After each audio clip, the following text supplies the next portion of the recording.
मैं आज आपके सामने अपने मित्र जगदीश यादव जी द्वारा बृहस्पति के खींचे गए चित्रों के बारे में चर्चा करूंगा।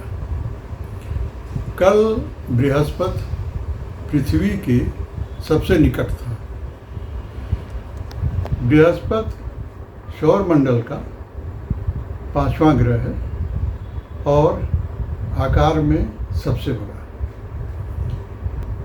यह 11 वर्ष में सूर्य का एक चक्कर लगा लेता है। इसी चक्कर लगाने की प्रक्रिया में साफ देखा जा सकता था।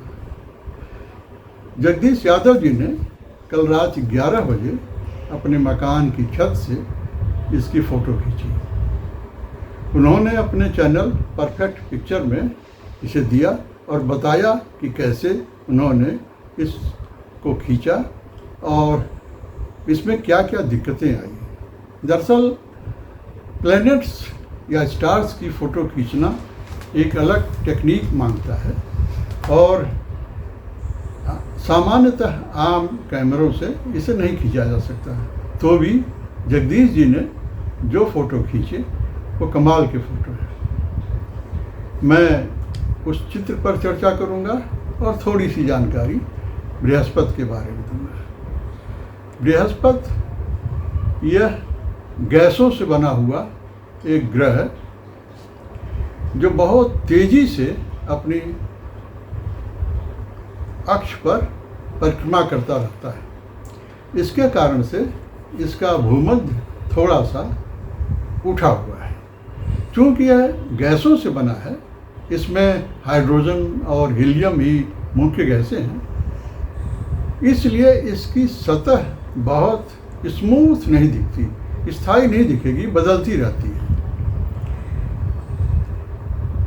जैसे पृथ्वी की सतह यदि अंतरिक्ष से देखी जाए तो एक स्थिर चीज़ दिखेगी, क्योंकि यहाँ कोई गैसी व्यवस्था नहीं है। लेकिन बृहस्पति या जुपिटर पर गैस के कारण से कभी उसकी सतह स्पष्ट नहीं दिखती। यह जगदीश जी के चित्रों से भी दिखता है। हालांकि इसमें कुछ रॉक्स भी हैं, लेकिन वह अभी पृथ्वी की तरह ठोस नहीं हो पाया है।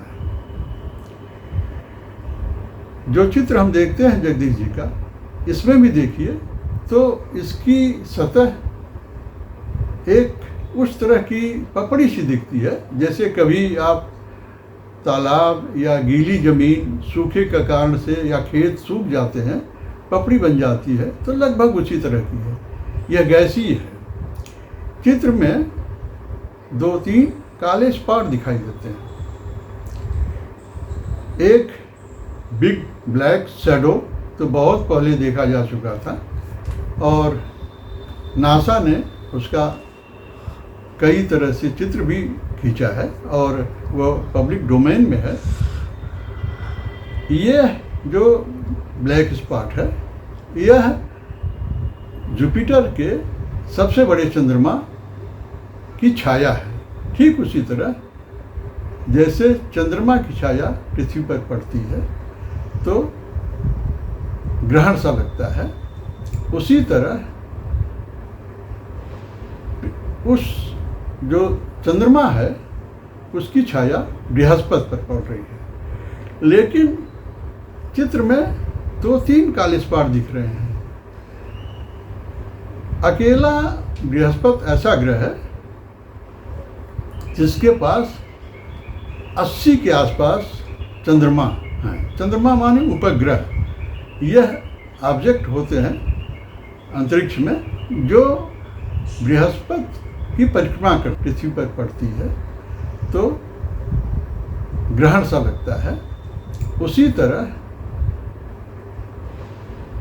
उस जो चंद्रमा है उसकी छाया बृहस्पति पर पड़ रही है। लेकिन चित्र में 2-3 काले स्पॉट दिख रहे हैं। अकेला बृहस्पति ऐसा ग्रह है जिसके पास 80 के आसपास चंद्रमा हैं। चंद्रमा माने उपग्रह। यह ऑब्जेक्ट होते हैं अंतरिक्ष में जो बृहस्पति की परिक्रमा करते हैं मुख्य ग्रह की परिक्रमा करने वाले पिंड को उपग्रह कहते हैं और हम उसे सुविधा के लिए चंद्रमा कह लेते हैं। तो जो अन्य 2-3 स्पॉट दिख रहे हैं, क्या वो अन्य चंद्रमाओं के हैं? अभी तक इस तरह के कई स्पॉट नहीं देखे गए थे। कुछ और रोचक जानकारी बृहस्पति के चंद्रमा के बारे में दे दें कि अभी तक जितने चंद्रमा आइडेंटिफाई किए गए हैं, 4 तो गैलीलियो ने ही 1661 के आसपास देख लिया था और उनका नामकरण हो गया था। जो अभी तक जितने चंद्रमा देखे गए हैं उसमें से 57 का नामकरण तो हुआ है और 23 का अभी तक नामकरण नहीं हो पाया है। इतने चंद्रमा अकेले सिर्फ बृहस्पति के ही हैं। बृहस्पति को हम भारतीय ज्योतिष में देवगुरु कहते हैं।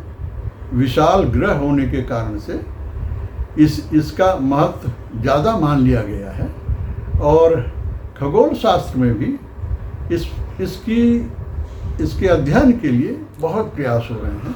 कई अंतरिक्ष यान छोड़े गए हैं, कई मिशन छोड़े गए हैं जो बीच बीच में बृहस्पति के बारे में हमारी जानकारी को बढ़ाते रहते हैं। इसका आकार और मास इसका इतना बड़ा है कि सौर मंडल के अन्य सभी ग्रहों को यदि मिला लिया जाए तो बृहस्पति का मास उन सबसे 2.5 गुना अधिक है। आप इससे अनुमान लगा सकते हैं कि बृहस्पति कितना बड़ा ग्रह है। जब बृहस्पति नज़दीक आता है तो इसके अध्ययन की सुविधा बहुत मिल जाती है और तब खगोल शास्त्री भी और फोटोग्राफर्स भी इनकी फ़ोटो लेने की कोशिश करते हैं और उसमें उनको बहुत सफलता मिलती है। जगदीश जी ने जो फ़ोटो ली है वो सचमुच में अपने में कमाल की है। अमूमन सामान्य फोटोग्राफर या जगदीश जी तो फ़ोटो जर्नलिस्ट हैं, वो फ़ोटो एडिटर रहे हैं।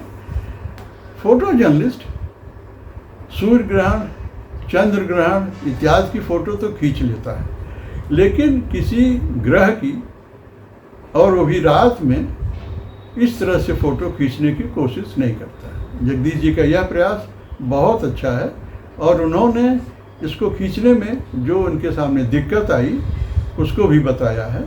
इससे हमारे नए फोटोग्राफर साथियों को बहुत ही लाभ होगा।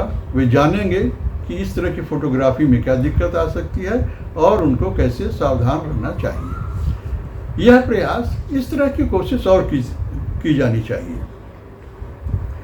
मैं जगदीश जी को उनके इस प्रयास के लिए बहुत बधाई देता हूँ।